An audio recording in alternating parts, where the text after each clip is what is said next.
کرتے رہے ہیں، لیکن وہ بیٹے کو یاد کر کر کے نا دن بہ دن کمزور ہوتی گئی ہے۔ ظاہر ہے کہ اولاد جب چھوڑ جائے تو کیا ہوتا ہے۔ اور ایک دن اس کی حالت بہت خراب ہو گئی، ہم نے اس کے بیٹے کو فون کیا، کسی طرح فون نمبر ہمیں مل گیا کہیں سے، شہر سے، کسی کو ہم نے منت کی کہ اس کی ماں کی حالت بہت خراب ہے، اماں نمبر کی تو حالت کا نمبر ہمیں چاہیے۔ تو آیا وہ ضرور آیا، وہ جہاز پہ تھا، تو ماں کی حالت خراب تھی، دیکھ کے تو بار بار کبھی ہائے تسی کی کیتا میں نے پہلے بلا لیا ہے، بار بار کبھی اندر اور کبھی باہر جائے، آپ نے مجھے پہلے کیوں بلایا ہے؟ میرے میاں کہنے لگے پہلے بلانے کا یہ کیا کہہ رہے ہو، تمہاری ماں ہے، اس کی حالت خراب ہے، ہم نے بلایا، اگر آپ منہ میں پانی ڈالنا چاہتے ہو تو چلو ڈال لو، یہ بھی تمہارے لیے یادگیری رہے گی کہ میں نے اپنی ماں کے منہ میں پانی ڈالا تھا، اور کیا پتہ تمہارے جو پچھلے گناہ ہیں وہ دھل جائیں، یہ جو ماں کے ساتھ تم نے سلوک کیا ہے یہ اچھا نہیں کیا۔ تو وہ بس جب اس کی ڈیتھ ہوئی ہے چوتھے دن، تو میرے میاں نے کہا کہ چلے نہلاتے ہیں دلاتے ہیں، پھر اس کو عورتوں نے نہلایا دلایا اور کفن پہنایا، پھر ایمبولینس پہ ہم نے اس کو ڈالا۔ تو اتنے میں میرے ہسبینڈ کہنے لگے ڈرائیور کو کہ تو یہیں پہ رک، ہم میت ڈالتے ہیں اس میں، تو چلتے ہیں۔ وہ انہیں یاد آیا کہ میری جیب میں پیسے نہیں ہیں، وہ گھر آ گئے پیسے لینے، تو گاڑی والے کو کہتا ہے کہ خالد اس کا بیٹا کہتا ہے چل گڈی دڑا، میں بہت لیٹ ہو گیا، میں واپس جانا کراچی، میرے کام بہت رکے ہوئے ہیں۔ انہوں نے جب یہ پیسے گھر لینے آئے ہیں واپس گئے ہیں تو گاڑی غائب، بڑے پریشان ہوئے کہ گاڑی کدھر غائب ہو گئی ہے۔ اور پھر انہوں نے میرے ہسبینڈ نے اپنے ایک محلے کا ایک لڑکا ہے اس کو بولا کہ مجھے موٹر بائک پہ ذرا قبرستان لے چلو، کیونکہ وہاں پہ ہماری ایک میت ہے، ہم نے اس کو دفنانا ہوا ہے۔ اور دیکھیں بے حسی کا عالم کہ وہاں سے اس نے ساتھ ہو کے دفنایا ضرور ہے، تو اس نے نہیں پوچھا کہ اس کی قبر کے لیے پیسے چاہیے یا کفن کے لیے چاہیے یا کچھ، یا کوئی خدمت وغیرہ، یہ نہیں، ہم نہیں چاہتے کہ ہمارے ادارے کی خدمت کرتا ہو، ہم یہ چاہ رہے تھے کہ جو ہمیں پوچھے گا کہ قبر کے لیے تو نہیں کوئی پیسے چاہیے یا کفن کے لیے، لیکن اس نے نہیں پوچھا کیونکہ اس کے نصیبوں میں نہیں تھا، اگر نصیبوں میں ہوتا تو ضرور پوچھتا۔ بہرحال میرے میاں کا وہ ہاتھ ملایا ان کے ساتھ، اور کہتا ہے میں اب جا رہا ہوں، میں لیٹ ہو رہا ہوں، تو ٹھیک ہے پھر میں کبھی ملوں گا۔ انہوں نے کہا یار تم نہ مل، ہمیں کوئی بات نہیں ہے، اب تمہاری ماں جو تھی تم اس کا لختے جگر ہو، تم نے 7 سال میں ایک دفعہ نہیں پوچھا، تو اب ہمیں آپ کیا پوچھو گے یا کیا فون پہ بات کرو گے یا کیا ملو گے، کوئی ضرورت نہیں ہے ملنے کی۔ تو پیارے بچوں اور بڑوں، یہ یاد رکھنا کہ والدین جو ہوتے ہیں نا، یہ دنیا میں ایک نعمت ہے اور بے لوث دعائیں ہیں۔ دیکھیں یہ ضروری نہیں کہ ماں والدین دونوں کا برابر حصہ ہوتا ہے، پالنے میں، پڑھانے میں، کامیابی میں۔ کئی لوگ کہتے ہیں نا کہ جی ماں کے پاؤں میں جنت ہے، میں کہتی ہوں کہ باپ جو ہے نا وہ تپتی دھوپ میں اور اتنی محنت سے کما کے لاتا ہے وہ بچوں کے لیے، اور کتنی وہ پاپڑ بیلتا ہے بچوں کے لیے۔ تو لہٰذا والدین دونوں کی قدر اسی طرح کرو کہ جیسے کہ کل کو آپ کو بھی والدین بننا ہے، آپ بھی شاید کوئی نہ کوئی سن رہا ہوگا جو آپ بھی والدین بن چکے ہوں گے، تو خدا را ایسا کام نہ کریں کہ جو آپ کو دینے کے لینے پڑ جائیں، یہ کبھی بھی نہ کرنا، اور ہمیشہ والدین کی عزت کرو، قدر کرو۔ میں یہ سب کچھ اس لیے کر رہی ہوں کہ جو ہماری نئی جنریشن بچے یہ سن رہے ہیں، میری بات پہ عمل کریں اور اپنے والدین کی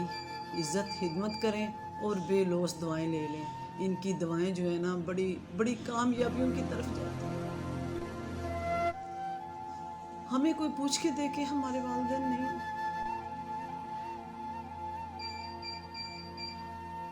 بہرحال اللہ پاک آپ سب کو خوش رکھے، اپنی حفظ و ایمان میں رکھے،